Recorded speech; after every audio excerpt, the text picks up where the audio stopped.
شروع اللہ کا نام لے کر جو بڑا مہربان نہایت رحم والا ہے۔ آسمان کی قسم جس میں برج ہیں، اور اس دن کی جس کا وعدہ ہے، اور حاضر ہونے والے کی اور اس کی جس کے پاس حاضر ہوتے ہیں، کہ خندقوں والے ہلاک کر دیے گئے، یعنی آگ کی خندقیں جس میں ایندھن جھونک رکھا تھا،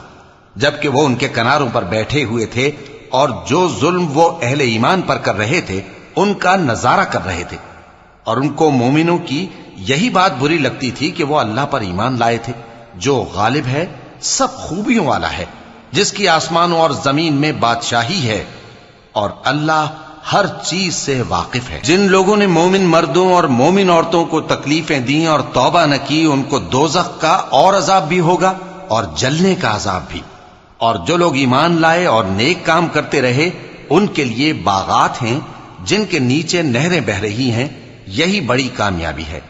بے شک تمہارے پروردگار کی پکڑ بہت سخت ہے، وہی پہلی دفعہ پیدا کرتا ہے اور وہی دوبارہ زندہ کرے گا، اور وہ بخشنے والا ہے، بہت محبت کرنے والا ہے، عرش کا مالک، بڑی شان والا، جو چاہتا ہے سو کر ڈالتا ہے۔ بھلا تم کو لشکروں کا حال معلوم ہوا ہے، یعنی فرعون اور سمود کا؟ اصل بات یہ ہے کہ کافر مستقل جھٹلانے میں لگے ہیں، جبکہ اللہ بھی ان کو ہر طرف سے گھیرے ہوئے ہے۔ یہ کوئی معمولی کلام نہیں،